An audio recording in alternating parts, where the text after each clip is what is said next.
তেজপুৰৰ ঢেকিয়াজুলিৰ সাংবাদিক বিমলজ্যোতি নাথ আৰু ধেমাজি চিলাপথাৰৰ সাংবাদিক মাধুৰ্য শইকীয়াৰ দুৰ্বৃত্তৰ বলি হোৱাৰ ঘটনাৰ সন্দৰ্ভত নাজিৰা সমজিলা আয়ুক্তক স্মাৰক পত্ৰ প্ৰদান নাজিৰা সাংবাদিক মঞ্চৰ। স্মাৰক পত্ৰ প্ৰদান কৰিবলৈ যোৱা সাংবাদিকক হিন্দী ভাষাত অভব্য আচৰণ নাজিৰা সমজিলা আয়ুক্তৰ।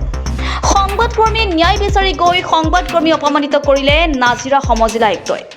দুটাকৈ ছেটেলাইট চেনেলৰ সাংবাদিক একাংশ দুৰ্বৃত্তৰ জিঘাংকাৰ বলি হোৱাৰ ঘটনাই সংবাদ মহলত তীব্ৰ প্ৰতিক্ৰিয়া প্ৰকাশ কৰি এক প্ৰতিবাদী কাৰ্যসূচী গ্ৰহণ কৰি সংবাদকৰ্মী সুৰক্ষা এখন আইন প্ৰণয়নৰ লগতে সংবাদকৰ্মী শাৰীৰিক আৰু মানসিক নিৰ্যাতন চলোৱা দুৰ্বৃত্তক কঠোৰৰ পৰা কঠোৰতম শাস্তি প্ৰদান কৰাৰ দাবী তোলে।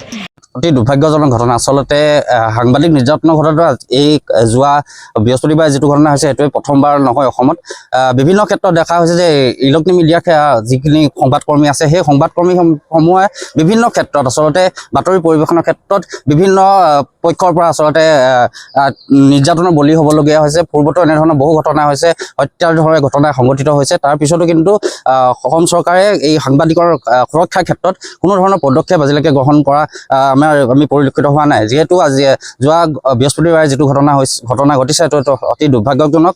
আমি নাজিৰা সাংবাদিক মঞ্চৰ তৰফৰ পৰা অতি দুখ প্ৰকাশ কৰিছোঁ আৰু লগতে আজি আমি নাজিৰা মহকুমাধিপতি যি সমজিলাৰ নাজিৰা মহকুমাধিপতি কাৰ্যালয়ত উপস্থিত হৈ আজি সেই প্ৰতিবাদৰ তীব্ৰ গৰিহণা জনাই আজি আমি প্ৰতিবাদ সাব্যস্ত কৰিছোঁ আৰু এখন স্মাৰক পত্ৰ গৃহমন্ত্ৰী লৈ আমি প্ৰেৰণ কৰিছোঁ, যাতে পৰৱৰ্তী সময়ত সাংবাদিকসকলৰ নিৰাপত্তাৰ ক্ষেত্ৰত চৰকাৰে এখন আইন প্ৰণয়ন কৰে, যাতে যিসকল ইলেক্ট্ৰনিক মিডিয়া সংবাদকৰ্মীসকল আছে তেখেতলোকৰ নিৰাপত্তা নিশ্চিত কৰে।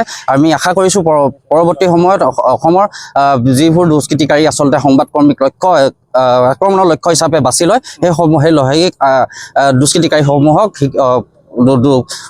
কঠোৰ শাস্তি প্ৰদান কৰে, তাৰ বাবে এখন আইন প্ৰদান কৰিবলৈ আমি দাবী জনাইছোঁ।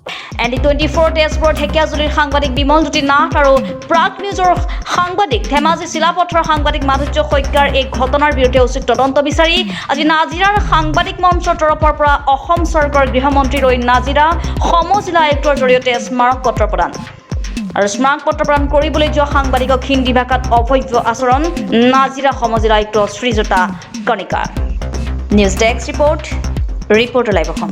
সেই দুজন সাংবাদিক বুলিয়ে নহয়, পূৰ্বৰে পৰা আজি কিছুদিনৰ পৰা আমি দেখা পাইছোঁ যে সংবাদকৰ্মী তথা গণতন্ত্ৰৰ চতুৰ্থ স্তম্ভ বুলি সাংবিধানিকভাৱে যিসকলক স্বীকৃতি দিয়ে সেই সাংবিধানিকভাৱে স্বীকৃতিপ্ৰাপ্ত গণতন্ত্ৰৰ চতুৰ্থ স্তম্ভৰ সাংবাদিক কৰ্মীসকলক সমাজৰ এক শ্ৰেণীৰ দুষ্কৃতিকাৰী বুলিয়ে কৈছোঁ। সেই দুষ্কৃতিকাৰীসকলে যিটো নিৰ্যাতন চলাই আহিছে সেই নিৰ্যাতনক আমি তীব্ৰ গৰিহণা দিছোঁ।